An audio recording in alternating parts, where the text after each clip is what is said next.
Jesus me resgatou.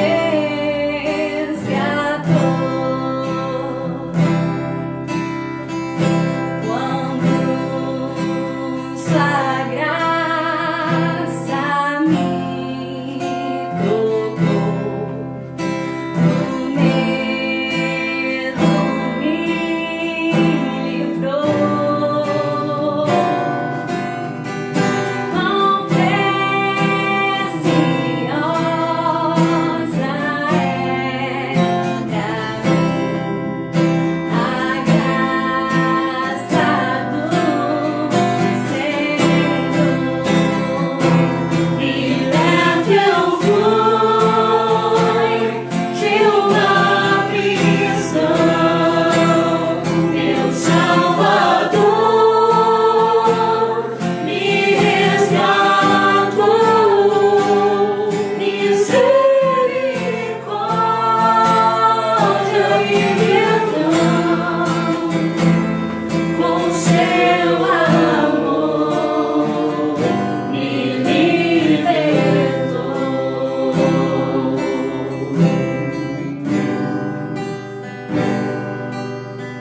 Deus prometeu o melhor pra mim e nele esperarei.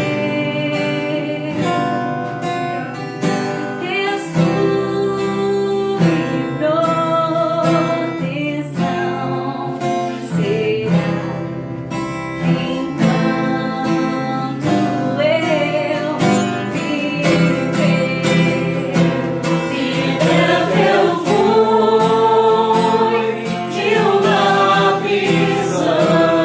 enquanto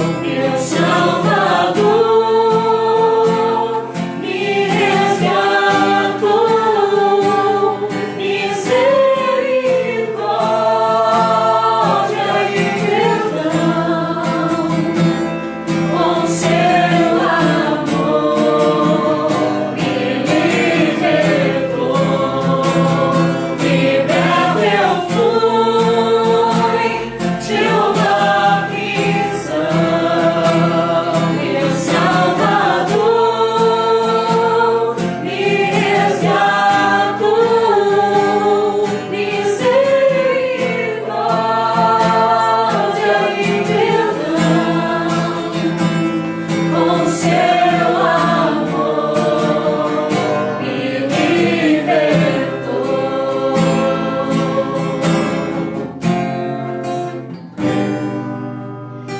E quando tudo terminar e o sol não mais brilhar, o Deus que um dia me salvou será pra sempre meu. Glória a Deus. Será pra sempre meu. Será pra sempre meu.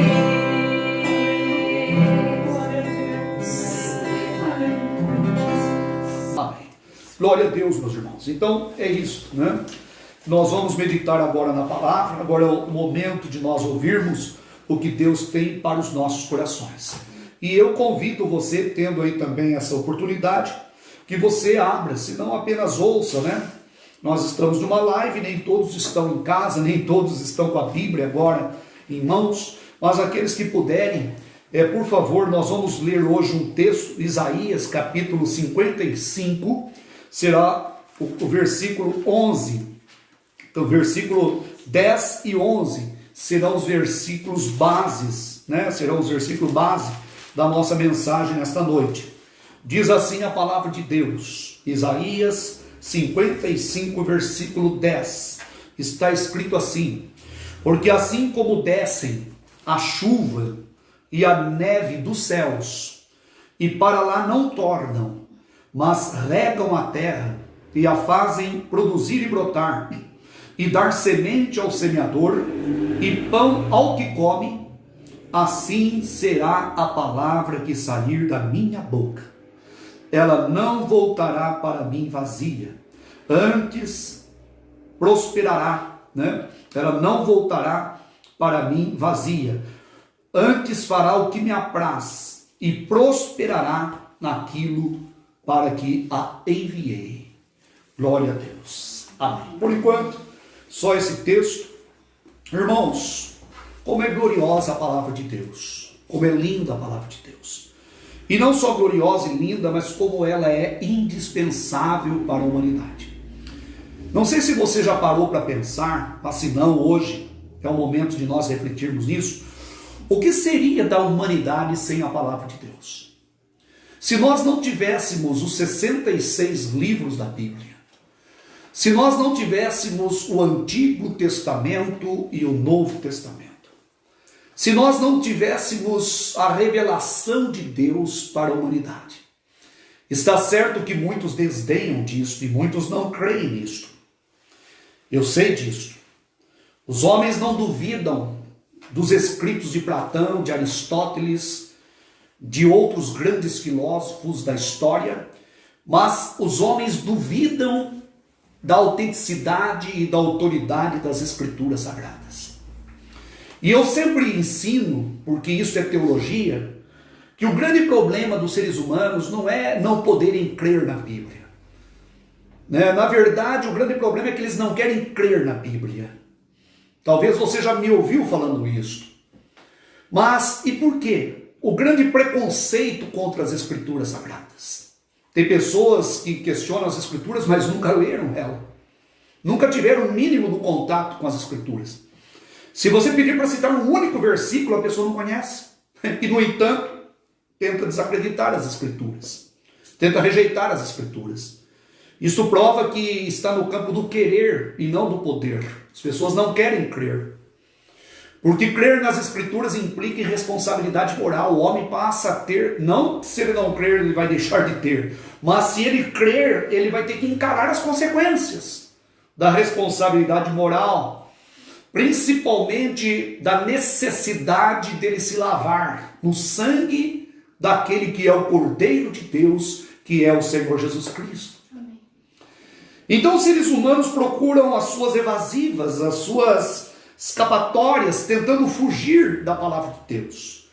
Mas aqui nós vemos Deus usando o profeta Isaías, dizendo que assim como descem a chuva e a neve dos céus, e para lá elas não tornam, mas regam a terra e a fazem produzir e brotar, e dar semente ao semeador e dar pão ao que come, assim será a palavra que sair da minha boca, disse Deus. Ela não voltará para mim vazia. É interessante, irmãos, que não só a palavra que Deus estaria usando, o profeta Isaías naquela ocasião específica, mas toda a palavra de Deus, toda a Bíblia Sagrada saiu da boca de Deus. E, portanto, ela não voltará para Deus vazia, mas ela produzirá, diz o texto, continuando, o profeta Isaías, continuando usado pelo Espírito Santo, ele diz, mas ela fará o que me apraz, ela não voltará para mim vazia, mas fará o que me apraz, fará o que me agrada, fará a minha vontade, prosperará naquilo para que eu a enviei. Deus, quando enviou a sua palavra à humanidade, ele enviou com um propósito. E isso é maravilhoso. E como eu disse, não só nesse contexto específico de Isaías 55, que Deus estaria falando ali e não voltaria, a sua palavra não voltaria vazia, mas todo o contexto, tanto o imediato quanto o remoto, como diz a teologia, nós aprendemos que tem um contexto imediato, contexto remoto, e a Bíblia toda é o contexto, porque a Bíblia ela é autossuficiente, a palavra de Deus ela fala por si mesma, a palavra de Deus é gloriosa, do Gênesis ao Apocalipse ela foi soprada pelo Espírito Santo, e ela é gloriosa e viva. E a incredulidade dos homens não altera a fidelidade de Deus. A fidelidade de Deus continua sendo fiel. Quer o homem creia, quer o homem não creia, a palavra de Deus continua sendo verdadeira. A sua incredulidade não altera a fidelidade de Deus. É lamentável se alguém está me ouvindo, ou se alguém me ouvirá e vai desdenhar dessa mensagem, talvez diga, eu não creio nisto. E eu digo, se você não crer nisso, o azar é seu, porque a verdade é que a palavra de Deus prevalece sobre os achômetros e os pensamentos humanos. Você já leu as Escrituras? Você já examinou as Escrituras? Você já mergulhou nas Escrituras? Você já estudou a fundo as Escrituras para dizer que não crê nela? Com certeza não. Porque todos os que tentaram fazer isso se converteram a Cristo. Teve um incrédulo, um ateu chamado Werner Keller, que ele tentou, empreendeu, se lançou na empreitada de desmoralizar a Bíblia, de provar que a Bíblia era falsa. E ele se lançou. Isso pelo menos é honesto. É honesto. A pessoa vai lutar contra, mas vai mostrar 2 mais 2 são 4. Preto no branco. Vai buscar evidências. E é interessante, a pessoa tem que estar disposta a ir em direção para onde as evidências indicam. É verdade, porque às vezes as evidências indicam para cá e a pessoa quer ir para lá. A grande verdade é essa. Você está disposto a ir em direção para onde as evidências indicam? A palavra de Deus é viva e gloriosa. E ele se lançou, o Werner Keller se lançou nessa empreitada. E por fim, depois de muitas pesquisas, ele acabou se prostrando diante das Escrituras e se convertendo a Cristo. E ele escreveu um livro, E a Bíblia Tinha Razão. É um livro secular até. Né? E a Bíblia tinha razão. Sabe por quê? Porque a palavra de Deus é gloriosa e santa. Mas isso é apenas introdução, irmãos. Hoje nós queremos falar sobre o fato de que aquilo que a palavra de Deus produz na vida dos seres humanos. Jesus, certa feita, diz que o Evangelho, Mateus 24:14, ele diz que o Evangelho será pregado em testemunho a todas as gentes, ou a todos os povos, e então virá o fim. Ele fala da autoridade das Escrituras e fala sobre a importância das Escrituras. E ele vai falando sobre a autoridade. A palavra de Deus fala sobre a autoridade da Bíblia Sagrada.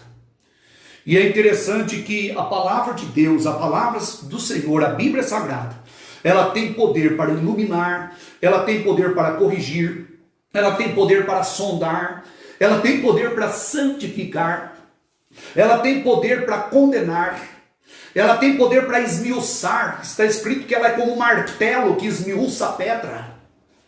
Ela tem poderes, mas a maior obra e a principal força e o principal poder da palavra de Deus é o poder de regenerar o homem. Amém.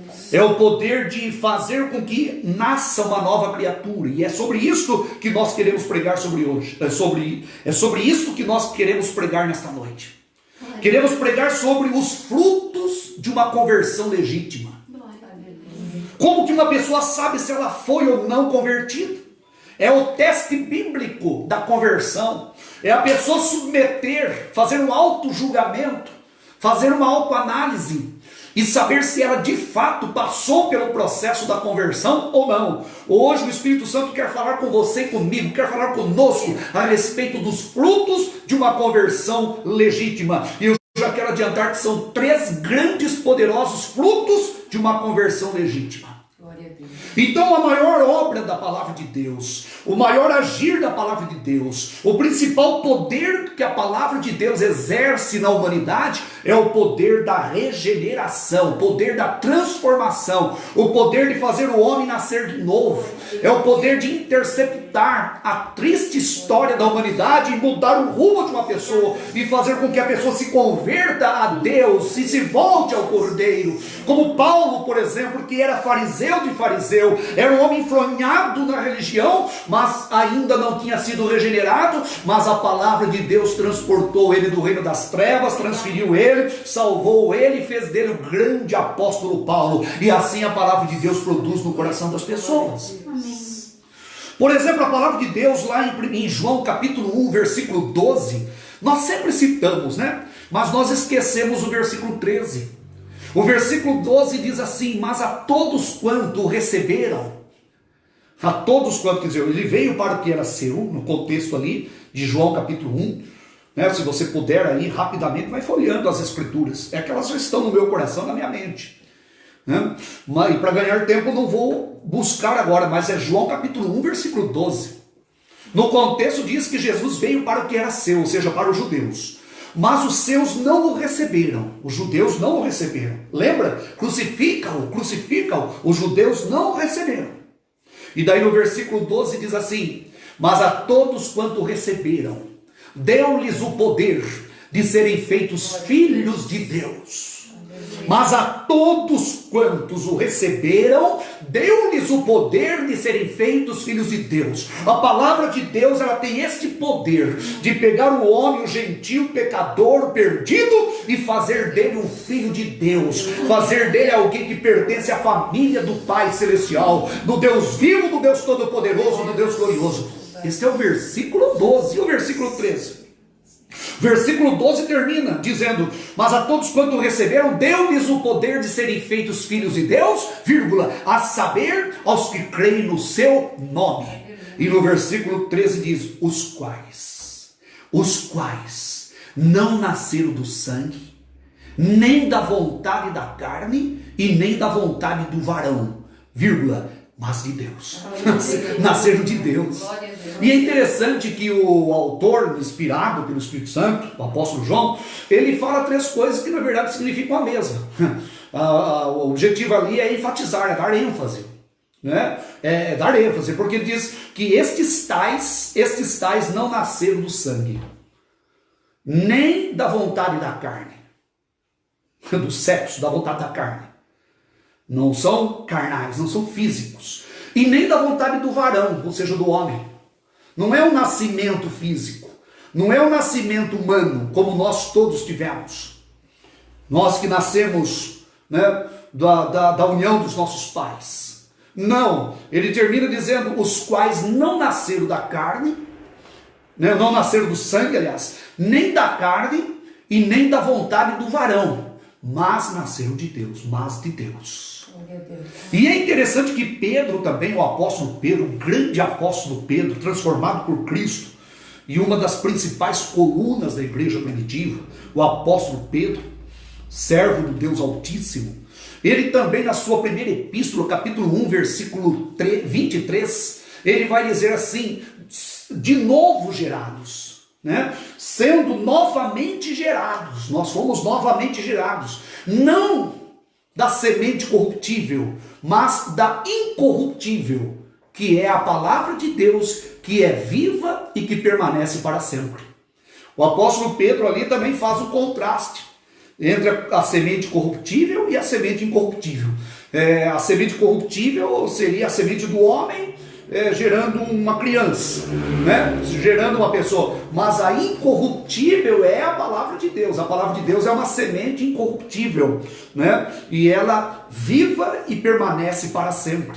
Veja que a palavra de Deus, ela é gloriosa. Ela mostra que este efeito, o efeito da regeneração, o efeito da transformação, é o maior e mais lindo efeito das Escrituras Sagradas. Eu volto a dizer, a Bíblia tem N poderes, né? A palavra de Deus, hoje eu estou à vontade, irmãos, hoje eu vou pregar, hoje vai até meia-noite. Hoje vai até meia-noite.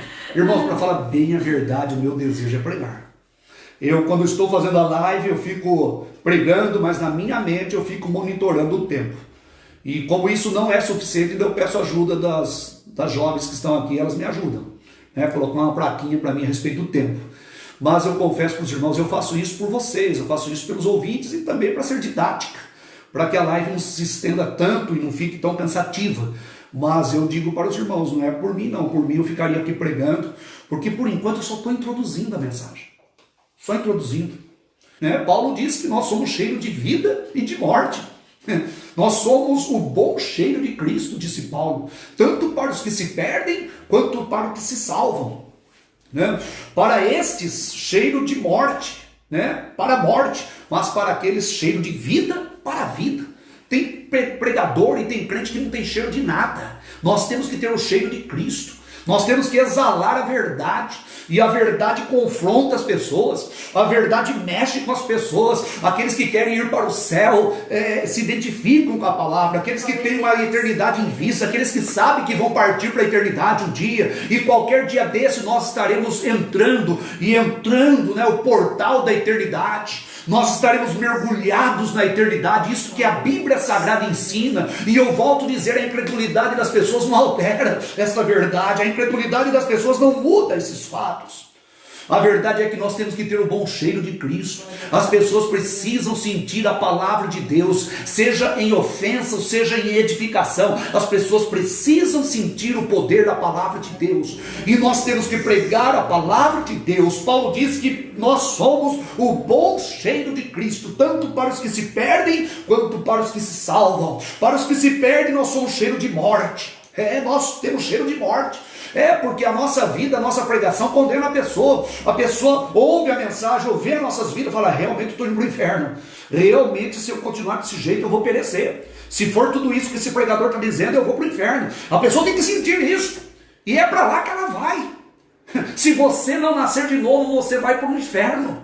A palavra de Deus diz que você vai para lá. Não sou eu. E eu nem desejo que isso aconteça. E vou dizer, nem Deus não deseja. O desejo de Deus é que você more no céu, e que você cante com os querubins, e que você entre nas mansões celestiais. Acontece que não existe amor se não houver liberdade. Deus te dá liberdade, você precisa amá-lo. A palavra de Deus diz, amarás, pois, o Senhor teu Deus de todo o teu coração, toda a tua alma, com todas as tuas forças, com todo o teu ser.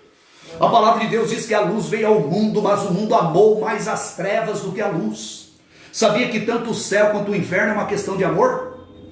Ninguém vai para o céu se não for por amor. E ninguém vai para o inferno se não for por amor também. Ah, pastor, isso é estranho. Para o céu eu entendo que ninguém vai para o céu se não for por amor. Mas para o inferno também. A Bíblia Sagrada diz, João capítulo 3, diz que a luz veio ao mundo. A luz é Cristo. Ele veio ao mundo. Mas o mundo amou. Olha o verbo. Amou mais as trevas. Sabia que o inferno é uma questão de amor. A pessoa ama o pecado, a pessoa ama o mundo, a pessoa ama as trevas, a pessoa ama. É por isso que a palavra de Deus diz que ninguém pode servir dois senhores, porque ou vai agradar um e aborrecer o outro, ou agradar o outro e aborrecer um, né? Um invertido, né? A verdade é esta. Então que nós sejamos o bom cheiro de Cristo, tanto para os que se perdem quanto para os que se salvam. Nós temos que ter cheiro disso, exalar isso. E é interessante, quem é de Deus ouve a palavra de Deus. Amém. Quem não é de Deus fala assim, esse pregador não é para essa época. Esse pregador está pregando na época errada. Porque hoje é a época do romantismo evangélico, hoje é a época do blá blá blá, hoje é a época da psicologia cristianizada. Como diz um teólogo, né? Pega a psicologia, passa um verniz, né, de evangelho e dá para o povo comer. Né? As pessoas precisam do evangelho, as pessoas precisam saber que Jesus muda a vida de uma pessoa, Jesus regenera a vida de uma pessoa. Nós fomos de novo gerados, não da semente corruptível, mas da incorruptível, que é a palavra de Deus. Nós não nascemos do sangue, nem da vontade da carne, nem da vontade do homem, do varão, mas nós nascemos da vontade de Deus. Está escrito isso nessa santa e bendita palavra. Aleluia, aleluia. Glória a Deus por isso, irmãos. Quem é convertido sabe do que eu estou falando. E quem não é, Jesus te chama hoje. Aleluia. E não se ofenda. Se você se ofender, eu estarei sendo cheiro de morte para você. Uma coisa é certa, eu quero ter o cheiro de Cristo. Se Cristo cheira a morte para você, vai cheirar morte. Mas se Cristo cheira a vida para você, vai cheirar vida. Alguém fala, mas pastor, Cristo só cheira a vida. Não, não é isso não. Jesus, certa feita, ele diz para os fariseus, no capítulo 15 de Mateus, versículo 13, ele diz para os escribas e fariseus, ele diz assim, toda planta, sabe planta? Toda planta que o meu Pai Celestial não plantou, será arrancada. Que bordoada que ele deu na cabeça dos fariseus. Se você for regenerado por Deus, você será plantado na casa de Deus. Você será plantação na casa de Deus. É verdade. Sabia que nós somos, Paulo até escreve aos Coríntios, no capítulo 1 Coríntios capítulo 3, versículo 9, ele diz que nós somos lavoura de Deus, nós somos plantação do Senhor. Sabia disso? Isaías capítulo 61, versículo 3, diz que Jesus veio para os judeus, veio para Sião, para que eles se tornassem árvores de justiça e se tornassem plantação do Senhor. E por que eu estou falando isso? Porque eu já estou linkando a mensagem com o tema principal dela, que são os frutos, porque uma árvore se conhece pelo fruto, tá vendo? Você já sabe, a árvore se conhece pelo fruto. E é interessante que quando nós somos regenerados por Deus, nós somos plantados na casa dele. Nós somos plantados. Isaías 61, 3 diz: a fim de que se chamem árvores de justiça e plantação do Senhor. Esse era o desejo de Deus ao enviar Jesus para os judeus, para que eles se chamassem árvores de justiça. Por enquanto eles não são, porque estão extraviados, mas Deus ainda vai restaurá-los no futuro. E lá no Salmo 92, versículo 13, diz assim que aqueles que estão plantados na casa do Senhor, você está plantado na casa do Senhor? Talvez você diga hoje, não, pastor, hoje estou plantado aqui em casa. Mas aqueles que estão, Salmo 92, versículo 13, está escrito assim: mas aqueles que estão plantados na casa do Senhor florescerão nos átrios do nosso Deus. A pessoa que está plantada em Cristo, plantada na casa de Deus, plantada na presença de Deus, ela vai florescer nos átrios do Senhor. Isso é maravilhoso. Por um lado, Jesus diz em Mateus 15, 13: toda planta que o meu Pai não plantou será arrancada. E ele diz claramente: toda planta que o meu Pai Celestial não plantou, que tem pessoas que não foram plantadas por Deus. Então, diz a palavra que será arrancada toda planta que o meu Pai Celestial não plantou. Nós somos lavoura de Deus. Nós somos plantação de Deus. Nós somos aqueles que, transformados por Deus, vão produzir fruto. E a conversão é assim, irmãos. Por isso que eu quero falar agora sobre os 3 principais frutos de uma conversão legítima. Vou repetir: os 3 principais frutos de uma conversão legítima. Sabe por quê? Existem muitas conversões falsas hoje. Sabia? Porque nós temos que ver além daquela formalidade. Sabe aquela formalidade de ir à frente e confessar Jesus, que as pessoas vão à frente? Temos que ver além disso. O tempo vai revelar se uma pessoa é verdadeiramente convertida ou não. Porque hoje há um tipo de pregação que não leva a pessoa a nada. Não leva a pessoa a nada. E a pessoa até adere à igreja. E às vezes a pessoa até desce as águas batismais sem ser convertida, sem ser transformada por Deus. Sabe por quê? Porque nunca foram regeneradas, nunca se tornaram nascidas não do sangue, nem da vontade da carne, nem da vontade do varão. E nunca foram transformadas ainda pelo Evangelho. Por isso que há necessidade do Evangelho chegar no coração de uma pessoa. Por isso que há necessidade da pessoa se converter e ter uma posição com Cristo. A Bíblia Sagrada diz que aquele que crer e for batizado será salvo, mas aquele que não crer já está condenado. Quantas pessoas hoje que estão na casa de Deus, mas não estão florescendo nos atos do Senhor, porque não foram legitimamente transformadas por Deus, agraciadas e transformadas por Deus. Até batismos hoje. Hoje tem igrejas que caçam pessoa a laço para batizar, sabia? Fica com laços, caça a pessoa a laço. Não fazem ideia do crime teológico que é batizar uma pessoa não convertida. Não fazem ideia. Batismo no grego significa sepultamento, ocultamento. O sentido da palavra batismo significa sepultar. Daí a razão de ter que ser por imersão, né? Ninguém sepulta só a cabeça. Não é verdade? Alguém morre, sepulta só a cabeça da pessoa, deixa o corpo para fora. Não tem cabimento isso. O próprio significado da palavra batismo já implica em imersão, não em aspersão. Tem que ser por imersão. Mas batismo significa sepultamento. E para a pessoa ser sepultada, ela precisa ter um atestado de óbito. Pastor, o que é isso? O céu tem que atestar que a pessoa nasceu de novo. Morreu para o mundo e nasceu para Jesus. Amém. Tem muitas pessoas sendo batizadas, bebendo, fumando, adulterando, idolatrando, sendo mundano. Sabe por quê? Porque é aquela ideia herética e romanista, sabe, de Roma, de que o batismo faz o cristão. E batismo não faz cristão. Não faz. O batismo é uma experiência, é um ato externo de uma realidade interna. Se a realidade interna não tiver acontecido, de nada vale o batismo. De nada vale. Entra um ímpio seco e sai um ímpio molhado da água. Não adiantou nada. Se a pessoa não for regenerada, de nada adianta. E o pior de tudo, se a pessoa for batizada bebendo, se torna 10 vezes mais difícil ela abandonar o vício depois. Se uma pessoa batizar fumando, torna 10 vezes ou 100 vezes mais difícil.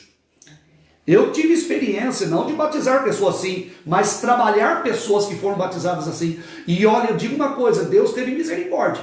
Porque a dosagem cavalar, sabe aquelas injeções cavalar de sã doutrina, batendo na alma e no âmago da pessoa, para fazer a pessoa se converter. Porque se torna muito difícil. Sabe por quê? Porque estão profanando o batismo. Batismo é sepultamento, tem que ter atestado de óbito, tem que o céu testificar, o Espírito Santo testificar no coração da pessoa que ela morreu para o mundo e está vivendo para Deus, que ela não nasceu da vontade do sangue, nem da carne, nem do varão, mas nasceu da vontade de Deus, que ela foi novamente gerada, não da semente corruptível, mas da incorruptível, que é a palavra de Deus viva e que permanece para sempre, que ela foi plantada na casa do Senhor, e por isso ela está florescendo nos atos do Senhor. Aleluia. É por isso que nós pregamos a palavra de Deus e sempre ensinamos que batismo não salva, batismo não ajuda a salvar e batismo não preserva a salvação. Batismo é um ato externo de uma realidade interna. Se a pessoa não tem a experiência interna da conversão, de nada adianta ela ser batizada. Agora, se ela for regenerada e ela morreu para o mundo, o desejo dela é descer as águas. O desejo dela é cumprir a ordenança. Porque são 2 ordenanças na Bíblia. O romanismo criou 7, ainda chamou de sacramentos. Simplesmente não existe isso na Bíblia. Não existe. Invencionice humana. Mas a Bíblia Sagrada fala de 2 ordenanças, que é o batismo nas águas e a santa ceia do Senhor. O batismo que simboliza início, e início é um só, por isso que batismo é um só. E a Santa Ceia que simboliza a comunhão, e a comunhão é contínua, então fazer isso sempre em memória de mim, é contínuo. São os 2 atos que compreendem toda a jornada do crente na terra, desde a conversão, a saída do mundo, o novo nascimento, até a sua peregrinação, até o dia bendito da volta do nosso Senhor e Salvador Jesus Cristo. Isso é maravilhoso, isso é santo, isso é glorioso. Eu sei que isso é doutrina, e eu sei que isso é forte, e eu sei que talvez a mente de umas pessoas não estão me entendendo perfeitamente isso, mas você poderá assistir essa live outras vezes. Pode assistir outras vezes. A grande verdade é que quando Jesus regenera a vida de uma pessoa, a pessoa terá um desejo imenso de descer as águas batismais. Porque está escrito que aquele que crer e for batizado. Interessante que tem que crer para ser batizado, né? Eu sempre ensino isso. O que uma criancinha crê? Mas sabe por que batizam criança? Por causa de um equívoco doutrinário, de achar que o batismo é que faz a pessoa virar cristã. Vai que morre sem ser batizado e morre pagão. Precisa ler isso aqui, ó. Essa aqui é a questão, tem que voltar para as Escrituras e ler as Escrituras. Isso é maravilhoso. Jesus foi batizado aos 30 anos. Quando criança ele foi apresentado no templo. É o que nós fazemos, né? O bebezinho nasce, a gente apresenta ele. Depois, quando ele crê e ouve a palavra e crê, ele vai descer as águas batismais. Isso é bíblico. Isso é o que a palavra de Deus ensina. Tudo que for fora disso é heresia, é doutrina falsa, é religiosidade outra. E isso confronta a pessoa, e glória a Deus, porque um dia me confrontou também. Às vezes a pessoa pensa estar no caminho de Deus, mas ela não está totalmente inteirada do caminho de Deus. E ela precisa permitir, ter a humildade e permitir que as Escrituras abram os seus olhos, abram o seu entendimento. Isso não é humilhante, isso é um ato de humildade. Uma coisa é nós sermos humilhados, outra coisa é nós sermos humildes. É nós termos a inclinação para aprender e querer ouvir o que Deus está para ensinar para nós, para os nossos corações. Mas eu já vou terminar, já me deram o sinal aqui. Existe um tríplice fruto de uma conversão legítima. Você foi plantado e aquele que é plantado vai produzir fruto. E guarde esse tríplice. Agora que eu estaria começando a mensagem. Eu estaria começando agora, mas já vou estar terminando. Já vou estar terminando. E eu não estou falando isso para ser humorístico, não. Estou falando isso porque é verdade mesmo. Agora eu estaria começando a mensagem. Porque o Espírito Santo leva a gente a embasá-la, né, dar um amplo embasamento para que ela agora seja construída em cima de tudo isso que o Espírito Santo já falou contigo e já falou comigo. Então existem frutos. E é interessante que o fruto vai acontecer, os frutos vão acontecer à medida que a palavra de Deus, que, como diz Isaías, né, assim como descem a chuva e a neve descem do céu e para lá não tornam, né? Elas tornam para lá, mas só depois que fizerem o papel delas, né? A nuvem, a chuva e a neve. Depois que elas produzirem, derem pão ao semeador, né? Derem pão ao que come, der semente ao semeador, daí sim ela volta. Ou seja, ela evapora e assim vai indo. Então o Deus, ele usa essa analogia dizendo que assim seria a palavra dele. Que a palavra dele não voltaria para ele vazia. Ela vai primeiro produzir. E quando ela produz frutos. E sabe qual que é o primeiro fruto de uma conversão legítima? Eis aqui o teste. Não se ofenda, mas talvez você pergunte, será que eu sou convertido? Vamos permitir a palavra de Deus responder para você. O primeiro teste, o primeiro fruto de alguém convertido é o fruto lá de Mateus capítulo 3. Eu vou citar para os irmãos, mas Mateus capítulo 3 é o primeiro tipo de fruto quando alguém se converte. Aliás, vocês vão perceber que está faltando esse fruto hoje. Tem muitas conversões que nunca nem sabem desse fruto. Mateus capítulo 3, versículo 8, está escrito assim: produzi, pois, e o verbo está no imperativo, né? Produzi, pois, frutos dignos de arrependimento. Primeiro tipo de fruto de uma pessoa convertida é fruto de arrependimento.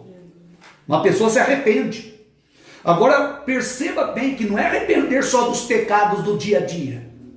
Não, os pecados do dia a dia são os rebentos da natureza pecaminosa. Arrepender-se é reconhecer-se como um pecador e que precisa de Jesus Cristo para ser o seu Salvador. É se arrepender do pecado e não dos pecados do dia a dia necessariamente. Obviamente que nós nos arrependemos dos nossos pecados no dia a dia, pedimos perdão dos nossos pecados no dia a dia, mas nós nos arrependemos como pecadores, nós reconhecemos a necessidade de um Salvador. Como diz a palavra de Deus, aquele que não nascer de novo não pode entrar no reino dos céus. Se arrepender. João Batista diz: produzi, pois, frutos dignos de arrependimento. Irmãos, esse fruto é o fruto de entrada no reino de Deus. Ninguém entra no reino de Deus se não for pelo arrependimento. A Bíblia Sagrada diz que certa feita Jesus, quando começou a pregar, Mateus capítulo 4, diz que desde então começou Jesus a pregar e a dizer: arrependei-vos, porque é chegado o reino dos céus. Arrependimento é a porta de entrada, é o primeiro fruto. É o primeiro fruto. Obviamente que quando a pessoa se arrepende como pecador, se volta para Cristo, obviamente que ela vai se arrepender também no seu dia a dia dos seus pecados. Ela vai ficar hiper mega sensível aos pecados e na menor sujeira, né? Quando o mundo ou até mesmo o inimigo lançar um barro e sujar as vestes dela, no dia a dia ela já vai pedir: Jesus, tenha misericórdia, limpa as minhas vestes novamente, perdoa-me, limpa-me, porque eu quero andar na tua presença. Mas a pessoa não vai se arrepender dos seus pecados no dia a dia se ainda não teve um encontro com Cristo, se ainda não se arrependeu como pecador, se ainda não voltou para o Deus vivo, para o Deus Todo-Poderoso. É por isso que Jesus certa feita disse: se vós não se arrependerdes, todos de igual modo perecereis.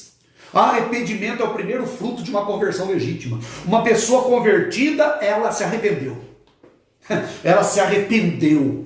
Se arrependeu do que, pastor? Se arrependeu de ser pecadora. Se arrependeu de viver uma natureza adâmica. Se arrependeu de viver para si mesma. Se arrependeu de andar no curso deste mundo e se voltou para o caminho, a verdade e a vida, que é Cristo Jesus. Aleluia. Ele é o caminho. A pessoa deixa o seu próprio caminho e volta-se para o caminho de Deus. E o caminho de Deus tem nome. O caminho de Deus se chama Jesus Cristo de Nazaré. Ele é o caminho de Deus. Ele é a verdade. Ele é a vereda bendita e gloriosa que conduz a alma humana para a eternidade. Aleluia. Glória a Deus. Pastor, eu nunca aceitei Jesus. Eu nunca confessei Ele como meu Salvador. Só confessa Ele como Salvador alguém que está precisando ser salvo. E a pessoa que precisa ser salva é porque reconhece ser pecador. Ah, mas eu reconheço que eu sou pecador. Mas nunca se arrependeu. Se arrepender é aceitar Jesus. É voltar-se para Ele e dizer: Jesus, salva minha alma, eu preciso de Ti, porque Tu és o único que não é pecador, o Senhor é o único que é perfeito. Se teve alguém aqui na terra que nunca cometeu um único pecado, se chama Jesus Cristo de Nazaré. A Bíblia diz que em tudo Ele foi tentado, mas não pecou. Sabe por quê? Porque Ele é o Cordeiro imaculado. Ele é o Cordeiro perfeito. Ele é a oferta perfeita para ser oferecida ao Pai. E foi de fato oferecida ao Pai. E o Pai aceitou a oferta e aplacou a sua ira contra aqueles que estão em Cristo Jesus. Aleluia. Quem está em Cristo Jesus não tem mais condenação. Isso é maravilhoso. O fruto do arrependimento é o primeiro fruto de uma conversão. Hoje, irmãos, tem muitas pessoas que nunca produziram esse fruto. E por isso também não produzem os frutos do dia a dia. Se arrepende de coisas, principalmente de coisas que traz consequência imediata para elas. Mas vive no pecado, vive no mundo, sabe por quê? Porque nunca passaram pela conversão legítima. Conversão legítima gera arrependimento, é o primeiro fruto. Vamos para o segundo, são 3, já vou terminar. Daqui a pouco outra plaquinha, já levantaram uma plaquinha de um horário. Né? Daqui a pouco outra plaquinha. Mas glória a Deus, é que eu pedi para fazer isso, para me ajudar aqui. Estou doido de vontade de pregar, mas tem que me conter um pouco. Então, o fruto do arrependimento é o primeiro fruto que alguém convertido. Já passou por esse fruto? Ah, pastor, o teste aqui, que bênção, glória a Deus, eu sou convertido, porque eu me arrependi mesmo. Um dia aceitei Jesus, confessei Ele como meu Salvador. Eu pedi para Ele entrar no meu coração, falei: Jesus, a partir de hoje eu quero ser um crente, eu quero ser convertido a Ti, eu quero andar na Tua presença. Se você já fez isso, glória a Deus. Você foi regenerado por Deus. Mas existe um segundo tipo de fruto de uma conversão legítima, que eu chamo de os frutos internos, que são os frutos lá de Gálatas capítulo 5. Olha só vou citá-los rapidamente. Gálatas capítulo 5. Olha só como diz a palavra de Deus. Gálatas capítulo 5 é o segundo tipo de fruto, que alguém convertido vai produzir esse fruto, senão não é convertido. Está escrito assim, ó, Gálatas capítulo 5, versículo 22. Está escrito assim: mas o fruto do Espírito é amor, gozo, paz, longanimidade, benignidade, bondade, fé, mansidão e temperança. É um outro tipo de fruto de uma conversão. São os frutos internos, sabe? Aqueles frutos que acontecem lá no coração da pessoa. Porque uma pessoa convertida, ela vai mudar por dentro. Não tem cabimento uma pessoa falar que é convertida, mas xinga, tem raiz de amargura, tem inveja, tem materialismo no coração, vive de status, quer viver de status, de aparência, não tem humildade. Pessoa iracunda, pessoa que não é longânima, que não tem fé, que não tem mansidão, que não tem temperança, não tem domínio próprio. Né? Então, a palavra de Deus diz que quem é convertido vai produzir esse fruto. É o fruto do Espírito. O Espírito Santo habitando dentro dela vai produzir esses rebentos, que é o amor, a pessoa vai amar, né? O gozo, vai ter um gozo inefável no coração, a alma não é mais angustiada. Amém. Vai ter paz, aquela paz que excede todo o entendimento humano, vai ter dentro do coração, vai ser longânimo, longo ânimo, né? Longanimidade, benignidade, a pessoa será benigna. Tem pessoas que destilam mal, tem pessoa que é venenosa, né? E quando uma pessoa é convertida, ela vai produzir frutos internos. Então tem fruto de arrependimento e tem fruto interno. E tem um terceiro fruto. Será que você vai passar no teste? Esses dois são maravilhosos. Fruto de arrependimento e frutos internos. E termina, né? Bondade, mansidão, fé, temperança. E Paulo ainda até conclui: contra essas coisas não há lei. Não tem lei que proíba você de amar. Não tem que proíba você ter paz, longanimidade. Não tem. A lei não proíbe isso. Não proíbe, isso é lindo. Né? Mas esse é o segundo tipo de fruto. Mas tem um terceiro fruto legítimo de uma conversão. Toda árvore, a Bíblia Sagrada diz que a árvore se conhece pelo fruto.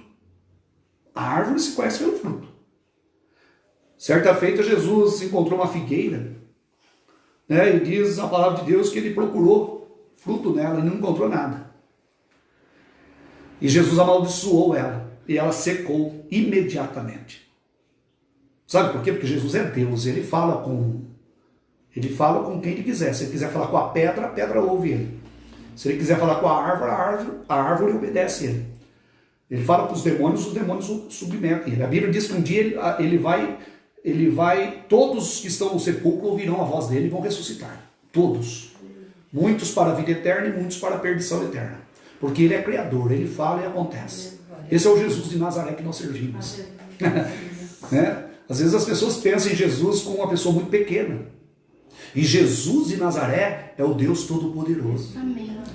O que ele fez ali que eu digo, naquele período da encarnação, ele, por ser Deus e para Deus todas as coisas são possíveis, ele se esvaziou e ele habitou em um corpo. Ele se fez carne, não só habitou em um corpo, não se apoderou de um corpo, ele se fez carne e habitou entre nós, mas ele é o Deus Todo-Poderoso e eterno.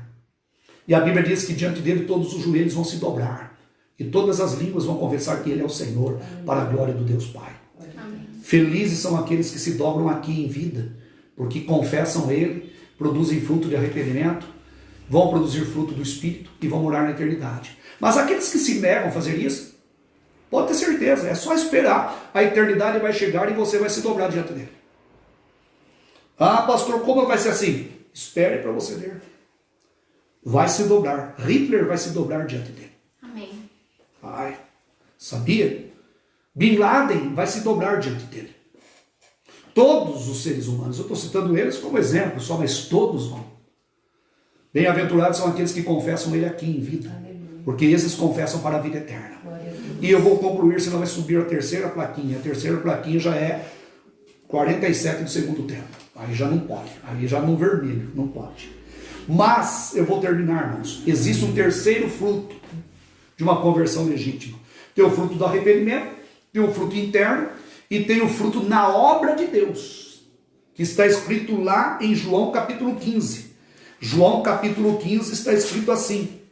Jesus disse assim, capítulo 15, versículo 16, esse é o terceiro tipo de fruto. Diz assim: não me escolhestes vós a mim, mas eu vos escolhi a vós, e vos nomeei para que vades e deis fruto, e o vosso fruto permaneça, a fim de que tudo quanto em meu nome pedirdes ao Pai, ele vos conceda. Desculpa a leitura aqui, tentei ler mais rápido e tropecei um pouco. Então, é o fruto da obra, sabia? Quando uma pessoa é convertida, ela interage com o reino de Deus. Tem muitas pessoas que se dizem evangélica e não dão testemunho em lugar nenhum, não ganham almas. Tem pessoas que no serviço, alguém pergunta assim: você de qual religião você é? Eu sou evangélico. A pessoa não tem vergonha de testificar de Cristo.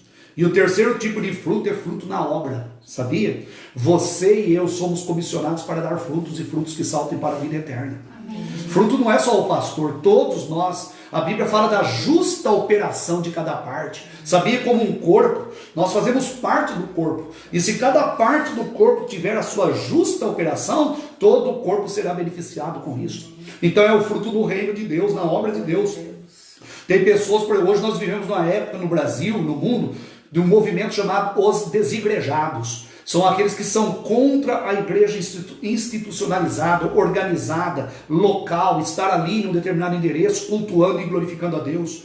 Essas pessoas parecem que querem colocar que descobriram a pólvora. Eles ignoram 2000 anos de cristianismo, ignoram toda a autoridade das escrituras, né? Alegam que eu posso ser crente em casa. Irmãos, pão caseiro é uma bênção. É uma delícia, mas crente caseiro não. Se bem que hoje nós estamos vivendo, todos nós estamos sendo crentes caseiros, né, nesses dias aqui. Mas a verdade é que Deus quer que nós congreguemos, Deus quer que nós interajamos com o corpo, Deus quer que nós unamos as nossas forças com a irmandade, para juntos de uma só força, de um só ímpeto, fazermos com que o evangelho avance na sociedade, através de visitas, através da pregação, através do evangelismo, através da expulsão de demônios, do buscar das almas. A igreja precisa agir como um corpo vivo e poderoso sobre a face da terra. Isto é o terceiro tipo de fruto, é produzir fruto no reino de Deus, é produzir fruto na obra de Deus. Tem muitas pessoas decepcionadas. Tem até um livro chamado Decepcionados com a Graça. Tem muitas pessoas que estão decepcionadas com a igreja enquanto instituição, enquanto igreja local. As pessoas não conseguem mais congregar, não conseguem interagir com o corpo, estar ali, estar sob um pastoreio, estar ali comungando, estar ali se deliciando das benécias de estar no corpo, mas também estar ali enfrentando as lutas que fazem parte de um corpo, né? Das lutas que uma igreja tem. E Deus quer que nós produzamos frutos também no seu reino. É o terceiro poderoso tipo de fruto de uma conversão legítima. Uma pessoa legitimamente convertida produzirá fruto de arrependimento, terá frutos internos e terá uma vida intensa na obra de Deus, envolvida na obra de Deus, interagindo na obra de Deus, envolta à obra de Deus, engajada no reino de Deus, no nome do Senhor Jesus Cristo. As pessoas hoje falam assim: não estou mais na igreja, não vou mais na igreja porque fulano de tal não me disse graça e paz. As pessoas são hiper mega sensíveis. Irmãos, nós não podemos vingar em Cristo aquilo que os homens nos fizeram. Um dia, quando mais novo na fé, eu disse para Deus: Deus, ainda que arrebentado emocionalmente, espiritualmente, mas da tua casa eu não saio. Nem que eu tenha que entrar me arrastando na tua casa, mas eu entro porque eu amo a tua casa e quero estar na tua casa, aleluia, e na tua presença, te servindo, te glorificando e andando na tua presença. Isso é maravilhoso, isso é santo, isso é glorioso. Que você possa, sim, ter todos esses frutos. Não são muitos, são só 3 tipos: fruto de arrependimento, fruto interno e fruto na obra, no reino de Deus, envolvido no reino de Deus, envolvido no reino de Deus. E é assim que Deus quer fazer de você, para que a igreja dele seja forte, sabia? Para que a igreja de Deus seja forte. O diabo não queria, através da vida do faraó do Egito, não queria que o povo hebreu, né, a adoração a Deus se acontecesse no âmbito congregacional. Ele sugeriu, se você for, qualquer dia desse eu vou pregar sobre isso, se você for ver as sugestões, né, as propostas que Faraó foi fazendo para Moisés, você vai se deparar com esta. Ele não queria que a nação de Israel congregasse, porque ele sabe da força congregacional do povo. O povo precisa congregar. Precisa estar reunido, mas para adorar a Deus, não para mundanismo, não para carnalidade, não para qualquer outra coisa, mas para fazer da casa de Deus casa de oração, onde Deus opera, onde a palavra flui, onde o louvor acontece, onde vidas são restauradas, famílias são regeneradas e transformadas e abençoadas. E eu falo isso com autoridade teológica e com autoridade de ministério, porque no meu ministério eu já vi isso acontecendo, as pencas, aleluia. E tem mais, nunca não aconteceu no meu ministério. Sabe por quê? Porque se não acontecer, o cheiro de morte, a pessoa é repelida. Mas se ela for atraída pela palavra de Deus, a palavra de Deus vai produzir no coração dela algo glorioso e bendito. Que Deus abençoe os irmãos. Eu estou cortando a mensagem, terminando a mensagem, mas que Deus abençoe muito a sua vida no nome do Senhor Jesus Cristo. Você foi plantado na casa do Senhor, e esta palavra não voltará para Deus vazia, mas ela vai produzir no teu coração a vontade de Deus e vai levar para Deus os frutos daquilo que ela operou no seu coração, na sua vida, no nome do Senhor Jesus. Lembre-se que você é lavoura, você é a plantação do Senhor, você é uma árvore plantada junto a ribeiros de águas, e você produz esse fruto. Pastor, eu já produzi esses frutos, estou abundando nesses frutos, glória a Deus. Pastor, eu ouvi a palavra, eu gostaria de hoje ser plantado. Jesus te chama hoje, Jesus te chama primeiro para o arrependimento. Não arrependimento do pecado A, B, C, D, infinitamente. Todos nós, né, não dos pecados, dos rebentos do dia a dia.